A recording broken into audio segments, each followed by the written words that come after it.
Selamat hari Minggu kepada semuanya dan selamat bertemu lagi dan salam damai sejahtera kepada tuan-tuan dan puan-puan yang dikasihi dan saudara seiman dan saudari seiman yang dikasihi. Saya Pastor Miller Likup.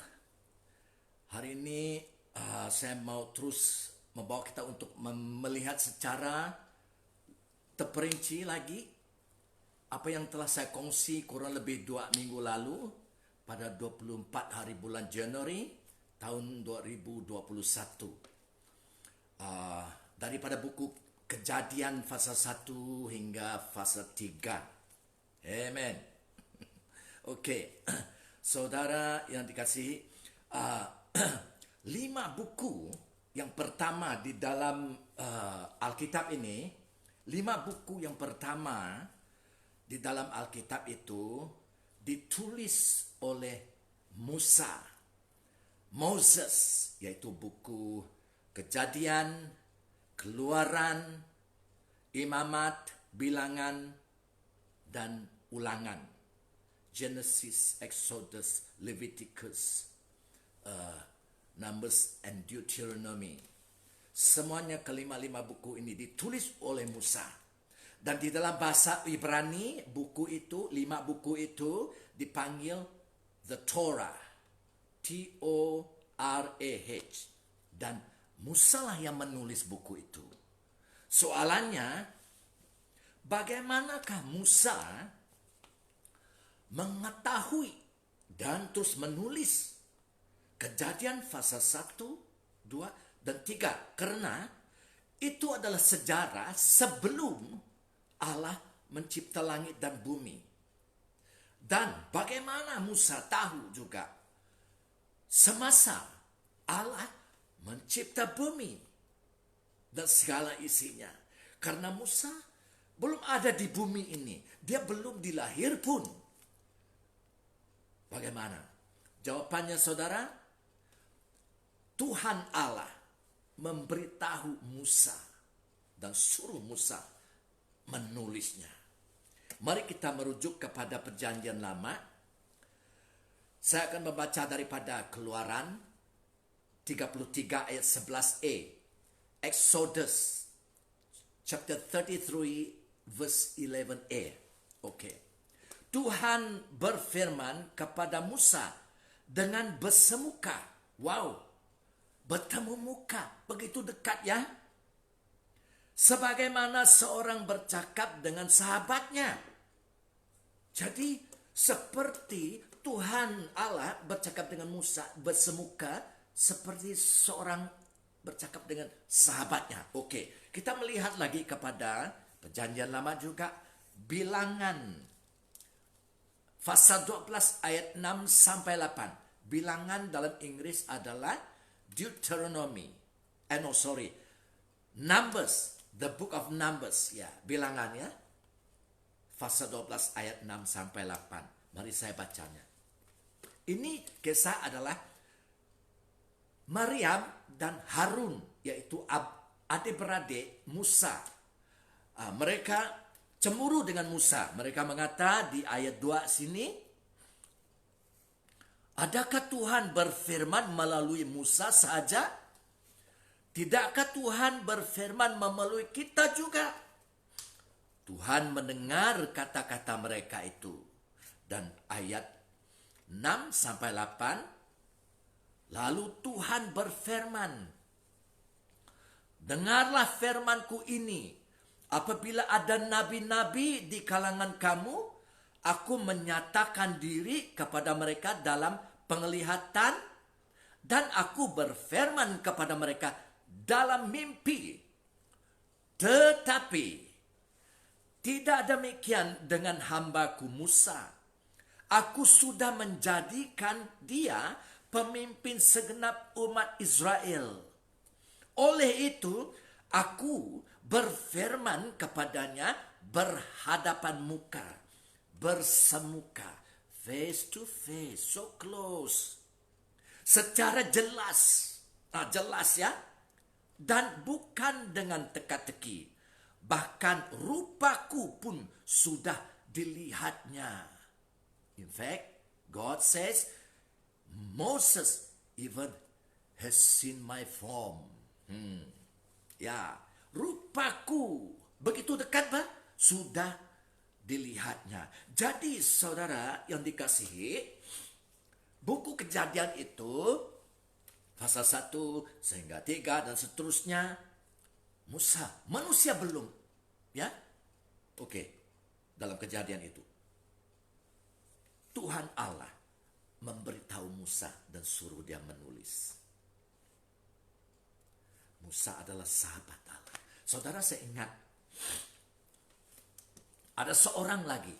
Bukan banyak orang di dalam Perjanjian Lama di mana mereka mempunyai begitu keistimewaan untuk bertemu muka dengan Allah. Saya ingat mungkin ada 1-2 orang saja, yaitu Musa. Seorang lagi adalah siapa namanya? Abraham. Yes, Abraham. Dipanggil sahabat Allah. Oke, tulis saja di dalam Yesaya, yaitu Azaya 41 ayat 8. Itu Perjanjian Lama. Dan Perjanjian Baru adalah James, the book of James, Yakobus pasal 2 ayat 23. Abraham, sahabat Allah. Luar biasa, luar biasa. Berita baiknya, and the good news is, datanglah Yesus dan dia mengatakan kepada murid-muridnya, kamu semua sahabat-sahabatku. Murid-muridnya siapa? Mereka yang percaya pada Yesus, yang mengikut Yesus, yang melakukan kehendak Yesus. Dan Yesus mengatakan kepada mereka, kamu semua adalah sahabat-sahabatku. Oke, saya membaca daripada Yohanes pasal 15, John, the book of John, the New Testament, ya. Yohanes 15 ayat 14 sehingga 15 juga. Berbunyi sedemikian. Yesus mengatakan kepada muridnya, kamu sahabat-sahabatku jika kamu melakukan apa yang aku perintah, kata Yesus. Aku tidak lagi memanggil kamu hamba, slave, servants. Karena hamba tidak mengetahui apa yang sedang dilakukan oleh tuannya. Aku memanggil kamu sahabat-sahabatku. Wonderful. Haleluya. Karena aku sudah memberitahu kamu segala yang telah aku dengar daripada Bapakku. Siapa Bapak? Yesus Kristus. Allah Ta'ala. Amen. Allah Ta'ala. Jadi kita murid Yesus, kita yang percaya pada Yesus, semua yang percaya pada Yesus adalah murid Yesus.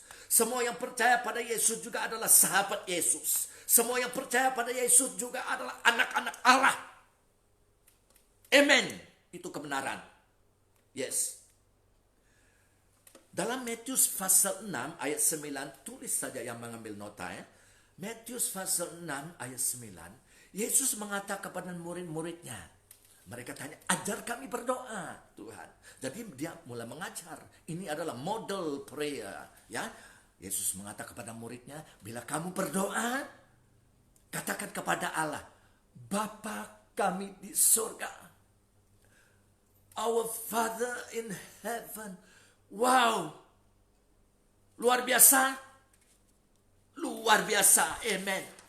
Tetapi tahukah saudara, di dalam Alkitab Perjanjian Baru mengatakan, yaitu orang-orang Yahudi mau membunuh Yesus. Why? Kenapa? Adakah Yesus melakukan kesalahan besar membunuh dia? Tidak. Karena Yesus melakukan kebaikan. Ini sudah terbalik, dunia ini sudah terbalik. Upside down. Karena dosa. Mereka orang Yahudi, orang yang beragama ini, Farisis, ahli-ahli Taurat, dan yang lain yang beragama, mau membunuh Yesus. Kenapa? Karena Yesus panggil Allah Bapa. Allah adalah Bapa dia. Di mana itu? Yohanes pasal 5. The book of John, chapter 5, verse 14 through to 18. Ya.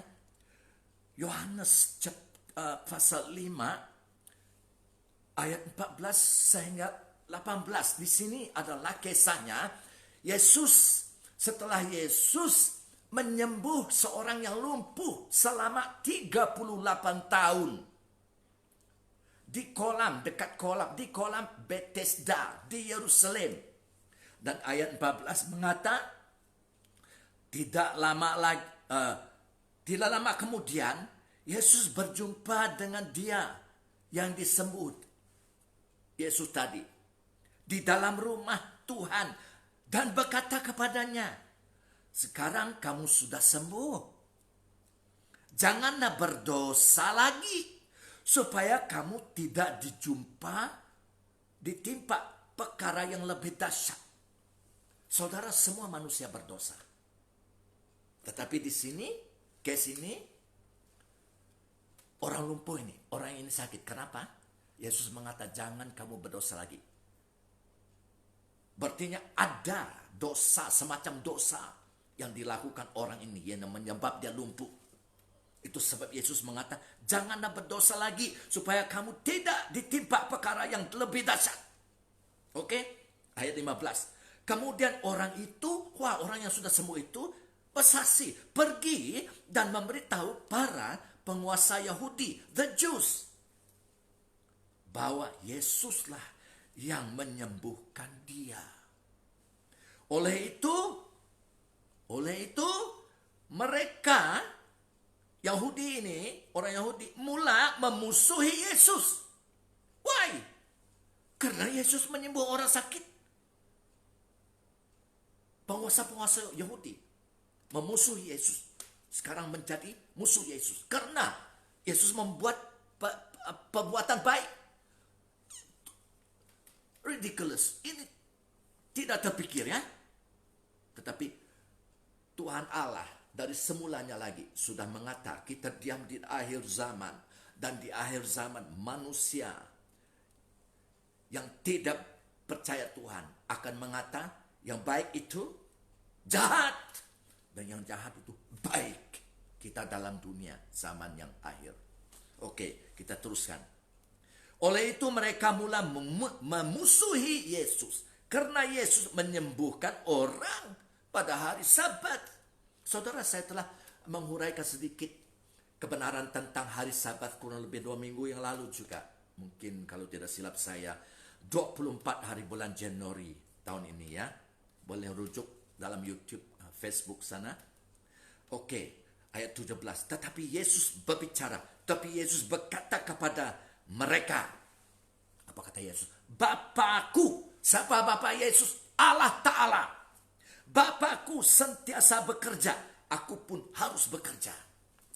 Amen. Ayat 18.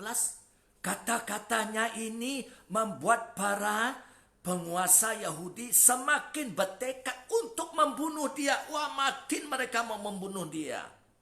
Bukan saja dia telah melanggar hukum hari Sabat, tetapi dia, yaitu Yesus, berkata bahwa Allah itu Bapaknya.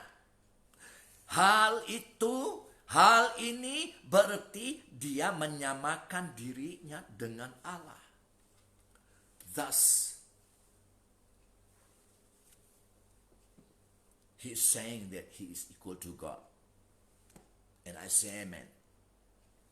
That's what he is. Benar. Ini kebenaran. Tuhan tidak pernah berdusta. Manusia berdusta. Setan, bapak dusta, kata Yesus. You are the father of lies. Setan. Ya, oke.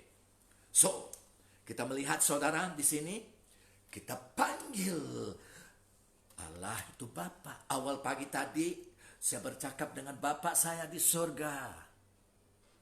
Sungguh indah. Yang menyebab saya berkhotbah pagi ini, hari ini, sebelah petang ini.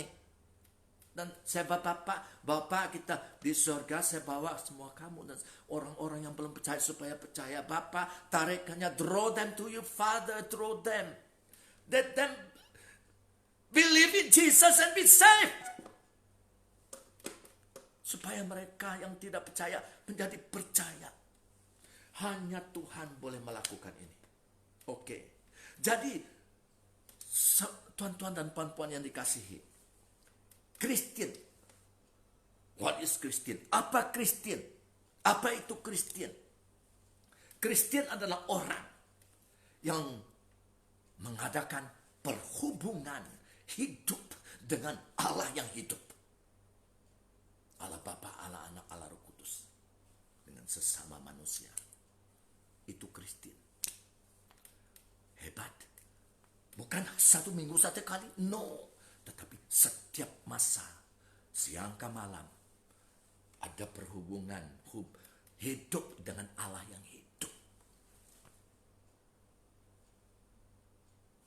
Amen. Oke. Kita kembali ya. Kepada Ibrahim. Kepada Musa tadi. Jadi. Tuhan Allah memberitahu Musa tentang langit dan bumi yang belum dicipta. Dan bila dia mencipta langit dan bumi segala isinya. Di dalam buku Kejadian. Kalau kita juga membaca dalam perjanjian baru. 2 Timotius. The book of 2 Timothy.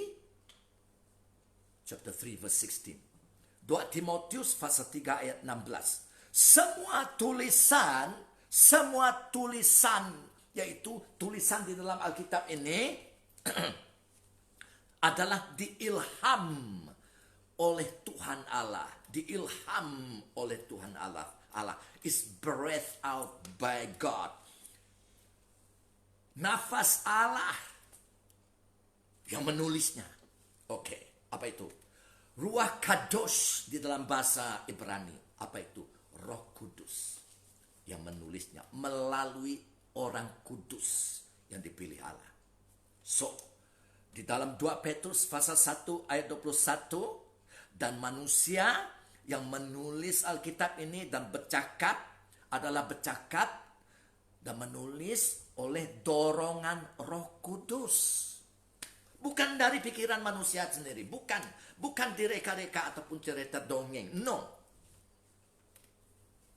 Buku ini manusia menulis, manusia yang kudus, didorong oleh Roh Kudus.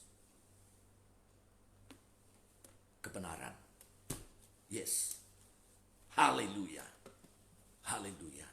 Oke, di dalam Kejadian pasal 1, pasal 2 kita tahu, sudah dengar 2 minggu yang lalu, yaitu pada hari yang ke-6, hari yang terakhir sekali Allah mencipta, yang terakhir sekali yang dicipta Allah, dan yang terbaik sekali adalah siapa? Manusia. Yes. Dan manusia itu adalah karya Tuhan yang terbaik.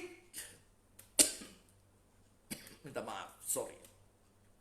Manusia adalah karya Tuhan teragung. Man is God masterpiece. Yeah. Dicipta. Yes. Dicipta seperti Allah. Sempurna seperti Allah. Indah seperti Allah. Bijak seperti Allah. Berkuasa seperti Allah. Dan memerintah bumi ini. Haleluya. Dan tahukah saudara, firman Tuhan mengata?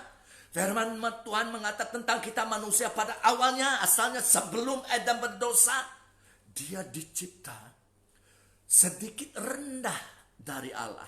Wow. Nomor 2 Allah loh. Sedikit rendah dari Allah. Berartinya kita dicipta lebih besar kuasanya dari malaikat-malaikat. Oke, saya mau merujuk kita kepada perjanjian lama. Oke, buku Mazmur ya. Perjanjian lama. Buku Mazmur. Ini adalah tentang manusia. Sebelum manusia jatuh dalam dosa. Oke, saya membaca. Mazmur adalah the book of Psalms. Psalms chapter 8 verse 4 until 6. Oke. Mazmur pasal 8 ayat 4 sampai 6. Apakah manusia, maka engkau mengingatnya, dan anak manusia, maka engkau mengendahkannya. Engkau, yaitu Allah, telah menjadikannya. Siapa? Menjadikan manusia rendah sedikit daripada yang ilahi. Engkau, yaitu Tuhan, telah menjadikan manusia rendah sedikit daripada ilahi. Siapa ilahi? Allah. Jadi kita adalah rendah sedikit daripada Allah. Dan memahkotakannya dengan kemuliaan dan kehormatan. And you've crowned him with glory and honor. Wow, hebat. Ayat 6, engkau telah memberinya kekuasaan atas seluruh ciptaanmu. Ada dengar? Yes. Engkau yaitu Allah telah menaklukkan segala sesuatu di bawah kakinya. Haleluya. Hebat. Ini Adam, ini manusia sebelum dia jatuh dalam dosa, saudara. Raja dunia ini. Memerintah ciptaan Allah. Haleluya. Tetapi setelah Adam jatuh dalam dosa, dia hilang kemuliaan Allah. Dan dia dipisah daripada tempat yang mulia, yaitu hadirat Allah. Adakah manusia sekarang memerintah? Berkuasa? Bijak? Indah? Sempurna? Siapa yang memerintah dunia sekarang? Secara amnya. Semenjak Adam jatuh dalam dosa, setan mengambil alih dan memerintah dunia ini. Sampai sekarang, setan masih aktif. Sampai sekarang, seluruh dunia di bawah kuasa si jahat. Mana dia? Ada, nanti saya cari ya. Oke. Jadi, setan memerintah sampai sekarang. Jadi berita baiknya adalah ini. At the end of the day. Pada akhirnya kelak. Kita Kristen yang benar-benar Kristen. Dipenuhi oleh Roh Kudus. Akan juga dipulih Allah. Akan dikembali Tuhan kepada tempat dan kedudukan yang asalnya. Seperti Adam sebelum dia berdosa. Kita akan semua menjadi raja. Haleluya. Yes. Ya. Dan Yesus adalah raja atas segala raja. Amen. Oke. Mari kita merujukkannya kepada perjanjian baru ya. Wahyu. The book of Revelation. Wahyu. Revelation pasal chapter 20. Verse 6. Wahyu 20 ayat 6. Berbahagialah dan kuduslah ia. Siapa? Ini Kristen, yang benar-benar Kristen. Yang mendapat bagian dalam kebangkitan pertama itu. Ini event, ya, peristiwa yang akan datang. Kebangkitan pertama adalah pengangkatan, saudara. The rapture. Saya sudah kongsi itu mungkin 1-2 bulan yang lalu. Boleh rujuk di dalam YouTube ke Facebook. Ya, oke. Kematian yang kedua tidak berkuasa lagi atas mereka. Apa kematian yang kedua? Bila semua yang mati, pada akhirnya nanti akan menghadap tahta penghakiman Tuhan. Tahta putih Yesus akan dihakim. Dan semua orang yang tidak percaya Yesus diadilkan, dihakimi, dan dilempar keluar di dalam neraka. Itu neraka, ya. Kematian yang kedua adalah neraka. Kematian kedua tidak berkuasa lagi atas mereka. Siapa mereka ini? Kristen yang benar-benar Kristen. Tetapi mereka, siapa mereka ini? Kristen yang benar-benar Kristen akan menjadi imam-imam Allah dan Kristus. Dan mereka akan memerintah sebagai raja bersama-sama dengan dia. Siapa dia? Yesus Kristus. 1000 tahun lamanya. Di bumi ini. Dalam tubuh yang mulia baru. Tidak mati lagi. Seperti Yesus. Oh, this is the blessed hope. Ini adalah pengharapan yang tetap, yang kekal, yang indah sekali. So, kita melihat kepada Wahyu pasal 22 ayat 5. Revelation 22 verse 5. Ini langit dan bumi yang lama ini tidak ada lagi. So Tuhan mencipta langit dan bumi yang baru dan Yerusalem yang baru. So ini adalah di dalam Yerusalem yang baru. Wahyu pasal 22 ayat 5. Dan malam tidak akan ada lagi di sana. Wah, tidak ada lagi malam. Tidak perlu tidur. Sentiasa siang. Di mana? Di Yerusalem yang baru. Dan mereka, siapa mereka? Kita yang percaya, yang mengikut Yesus, yang tak setia sehingga akhir. Ini kita.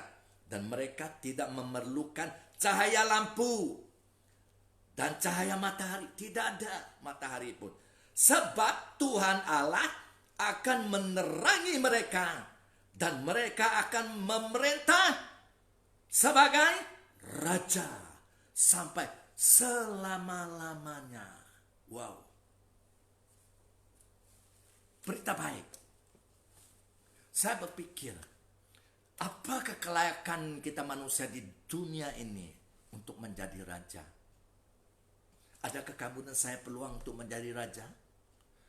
Tetapi satu kebenaran saya tahu, pasti garanti 100% kebenaran ini. Apakah kelayakan manusia sekarang, miskin, kaya, tidak kira pangkat, tua, muda, sakit ataupun sehat? Satu kelayakan saja untuk menjadi raja di dalam kerajaan Allah yang akan datang. In the kingdom of God. Kelayakan itu, the qualification is you believe in Jesus. And stay believing in Jesus and obey Him. Percaya kepada Yesus dan terus percaya kepada Yesus dan menuruti kehendaknya, melakukan kehendaknya. Itu saja kelayakan raja. Haleluya. Amen. Oke. Dan kita tahu di dalam fasa 3, Kejadian fasa 3 sudah saya kongsi 2 minggu yang lalu juga. Setelah manusia jatuh dalam dosa, yaitu Adam dan Hawa, manusia telah kehilangan kemuliaan Allah. The glory of God departed. Kehilangan kemuliaan Allah. And they are separated from God, the God of glory. Mereka dipisah dari hadirat Allah. Saudara, di dalam Roma pasal 3 ayat 23 mengatakan, karena semua orang, semua manusia lah, turunan Adam. Karena semua orang telah berbuat dosa dan telah kehilangan kemuliaan Allah. Itu sebab kita manusia tidak ada lagi berkuasa untuk memerintah. Tidak ada kuasa lagi. Tidak menguasai bumi ini lagi. Jadi siapakah yang berkuasa dan menguasai bumi ini sekarang?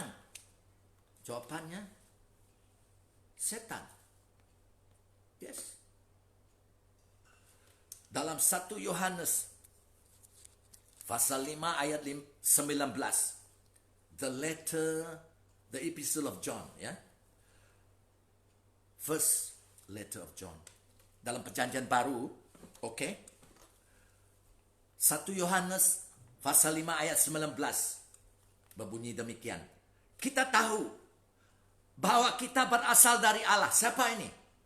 Kita tahu bahwa kita berasal dari Allah. Ini adalah Kristen, benar-benar Kristen yang percaya Yesus dipenuhi oleh Roh Kudus. Kita tahu. Dan seluruh dunia Seluruh dunia berada di bawah kuasa si jahat. Siapa si jahat itu? Setan, ataupun satu lagi namanya iblis. Yes, that's right. Manusia tidak lagi memerintah. Setan memerintah dunia ini. So, kita mau tanya soalannya. Siapakah setan ini? Who is Satan? Siapakah setan ini? Dan dari manakah asalnya setan ini? Oke, saya coba menjawab dengan ringkas, saudara. Yes. Tuan-tuan dan puan-puan yang dikasihi. Oke.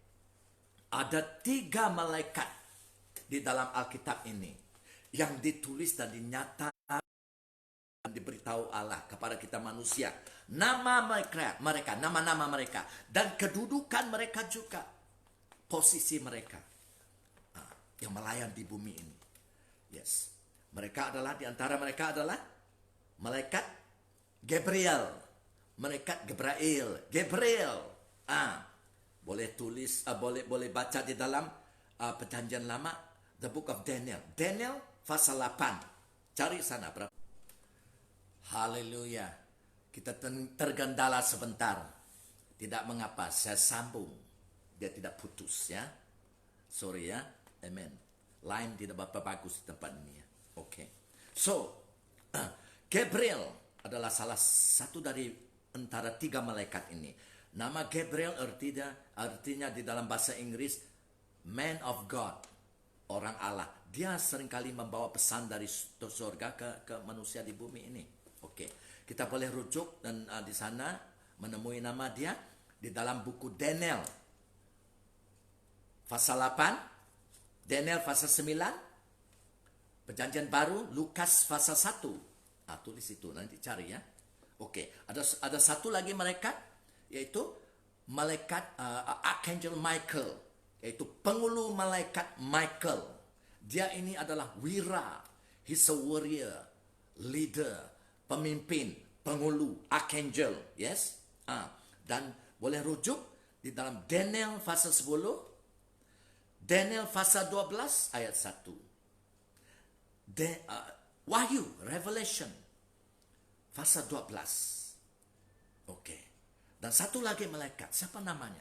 Kalau kita merujuk kepada Isaiah, the book of Isaiah, Old Testament, buku Yesaya di dalam Perjanjian Lama, pasal 14 ayat 12 sampai 15. Nama dia, nama Ibrani, diberi nama Ibrani, gelarannya adalah Hillel. Malaikat Hillel, pernah dengar? Oke, sebentar nanti kita akan kenal dia. Oke, Hillel, H-E-L-E-L, berarti dalam bahasa Inggris the shining one. Dia yang berkilau-kilauan. Wah, ini luar biasa. Dia yang berkilau-kilauan. Ada visi mengata bintang fajar. Berkilauan. Yes. Dan nama dia, nama yang famous, nama yang sering kali kita temui di dalam Alkitab adalah Setan. S-E-T-A-N. Setan. Dia pada mulanya adalah malaikat Tuhan, saudara. Yes. Tetapi sebelum dia menjadi malaikat yang jahat, kejahatan ditemui di dalam dirinya dan tumbang dari surga, keluar ya. Oke, saya mau membaca. Kita boleh membaca di dalam Perjanjian Lama. Di dalam Perjanjian Lama, buku Yehikiel, the book of Ezekiel, buku Yehikiel pasal 28 ayat 12 sehingga 17. Saya mau membaca ya. Ini tentang Hillel. Dia yang berkilau-kilauan, atau nama yang famous dia Setan. Sebelum dia jatuh dalam dosa dan bila dia berdosa. Di dalam Yehikiel juga pasal 28 ayat 12 sehingga 17. Engkau gambaran kesempurnaan. You are the model of perfection. Wow. Penuh kebijaksanaan. Dan cantik sempurna. Ini setan. Bukan seperti ada yang kita pikir, wah setan adalah gelap, bertaring dan bertanduk. Tidak. Cantik sempurna. Ini setan. Engkau ada di taman Firdaus, taman Allah, di Eden. Segala permata menghiasimu. Banyak permata. Precious stone adorn his body. Permata apa itu? Permata akik merah, minakam, kuning, dan intan, topaz, unam, dan yapis, milan, ferus, dan zamzut. Saya tidak kenal pematah-patah tapi ini pematah, precious stone ya. Tempat tatahanmu dibuat daripada emas. Wow, wow. Semua itu telah disiapkan pada hari penciptaanmu. Engkau ialah malaikat cherubim yang dilantik sebagai penjaga. Karena demikian aku, kata Allah, menetapkan engkau. Engkau ada di gunung Allah yang suci. Berjalan di tengah-tengah batu berapi. You walk among the fiery stones. Engkau sempurna dalam perilakumu. Sejak hari engkau diciptakan. Sampai kezaliman didapati padamu. Kezaliman adalah kejahatan. Wickedness were found in you. Jadi dia menjadi jahat. Dari baik dia menjadi jahat. Ya. Dengan banyaknya perniagaanmu, engkau dipenuhi kekerasan dan engkau berbuat dosa. Dia jatuh dalam dosa. Ini setan. Aku telah membuat engkau sebagai suatu yang cemar dari gunung Allah. Aku melenyapkan engkau, wahai malaikat cherubim yang berjaga daripada antara batu-batu berapi. Engkau sombong karena kecantikanmu. Oh, orang cantik kadang-kadang sombong ya. Kadang-kadang orang biasa pun sombong. Tapi setan sekarang menjadi sombong karena kecantikannya, kebijaksanaanmu kau rosakkan demi kegemilanganmu. Aku mencampakkan, I cast you to the earth. Aku menyampakkan engkau ke bumi. So sekarang setan memerintah di bumi ini. Ini setan, saudara, ataupun dalam satu nama lagi dipanggil iblis. Dia adalah pada mulanya yang berkilau-kilauan. Saudara, di dalam Alkitab tidak ada malaikat-malaikat lain, ya, yang dinyatakan dengan secara terperinci seperti setan ini. Dia luar biasa. Oke, mari kita melihat sekali lagi kepada ayat 14, yaitu Yehezkiel 28 tadi, ayat 14 saya mau membaca. Engkau ialah malaikat cherubim yang dilantik sebagai penjaga. Tetapi dalam bahasa Ibrani, bahasa asalnya, begini. Diterjemah kepada bahasa Inggris berbunyi begini. You are the anointed cherub that covered. You are, setan, you are the anointed cherub that covered. Dalam bahasa Melayu, engkau malaikat cherubim.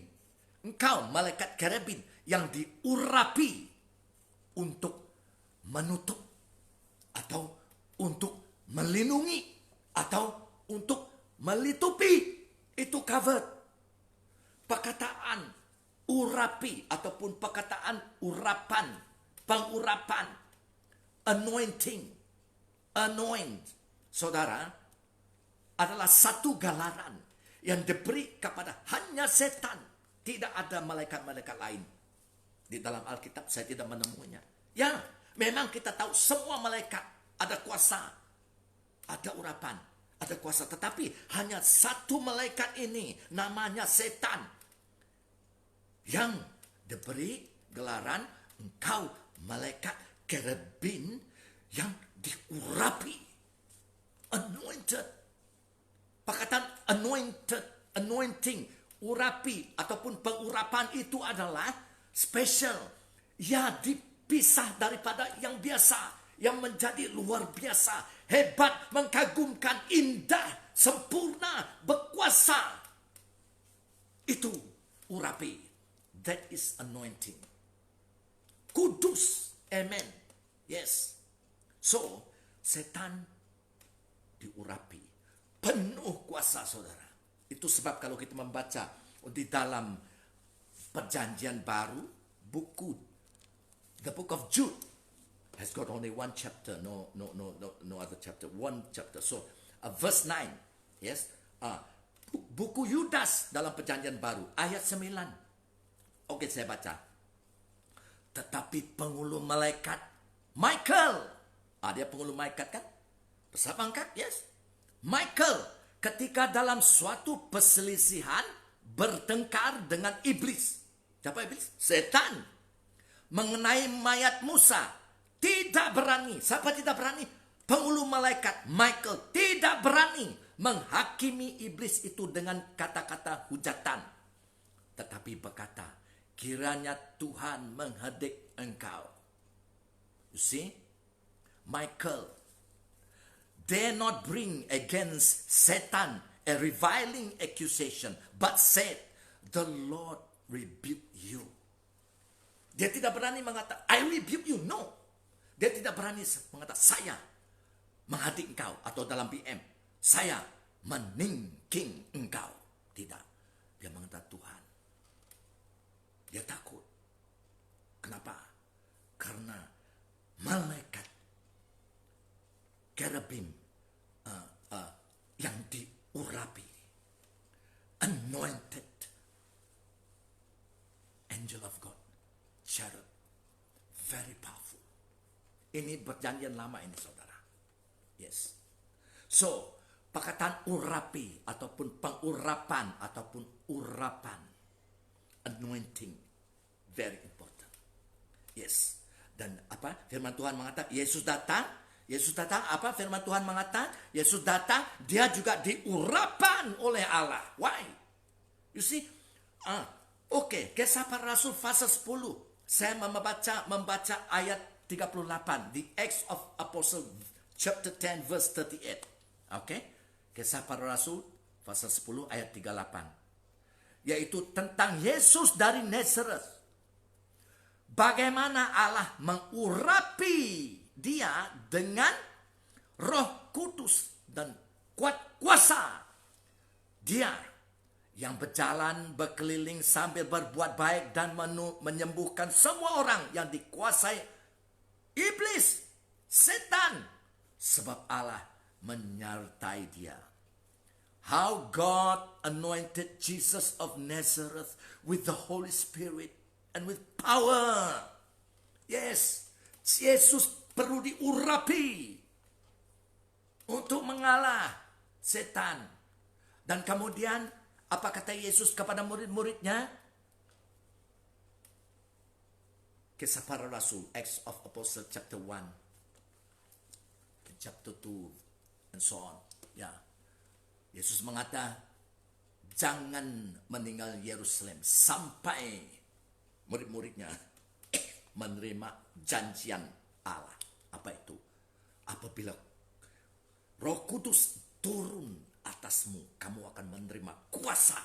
Itu adalah urapan ataupun pengurapan ataupun urapi Tuhan. Kuasa. So semua itu sebab saudara, semua Kristen harus dibaptisa di dalam Roh Kudus dan api. Saya sudah khotbah itu beberapa bulan yang lalu. Boleh rujuk kembali. Yes. Ini penting. Di dalam 1 Yohanes, the epistle of John, the first epistle, first letter of John, ya. 1 Yohanes pasal 2 ayat 27. Oke. Sebab di dalam dirimu, siapa? In you. Siapa you? Siapa kita? Kita yang percaya pada Yesus. Siapa di dalam sana? Tetap ada pengurapan yang telah kamu terima daripadanya. Bahasa Inggris. But the anointing which you have received from him abides in you. Urapan. Yes. Yang telah kamu terima dari Tuhan. Tinggal di dalam kamu. Haleluya. Saudara, itu sebab sekarang semua Kristen, semua kita yang percaya pada Yesus dipenuhi oleh Roh Kudus. Lebih berkuasa daripada setan. Kuasanya mengatasi setan. Firman Tuhan mengatakan, setan tidak boleh mengalah kita. Ini Kristen yang benar-benar, yang mengikut Yesus, yang hidup, belajar untuk melakukan kehendak Yesus. Penuh oleh Roh Kudus. Setan tidak boleh mengalah. Firman Tuhan mengatakan, setan tidak boleh menjamah sentuh pun tidak dapat. Di mana firman itu? Mari sama membaca daripada 1 Yohanes, ya. 1 Yohanes, surat Yohanes yang pertama. The letter of John, yes, chapter 5 verse 18. 1 Yohanes pasal 5 ayat 18. Kita tahu bahwa setiap orang yang lahir dari Allah, siapa setiap orang yang lahir dari Allah? Semua yang percaya, benar-benar percaya pada Yesus Kristus, dipenuhi oleh Yesus Kristus, taat setia dengan Yesus sampai akhirnya. Pada Yesus taat setia, ya. Kita ini yang percaya. Kita tahu bahwa setiap orang yang lahir dari Allah tidak berbuat dosa, tetapi dia yang lahir dari Allah melindunginya. Dan si jahat, siapa si jahat? Setan ataupun iblis tidak dapat menjamahnya. And the wicked one does not touch him. Luar biasa.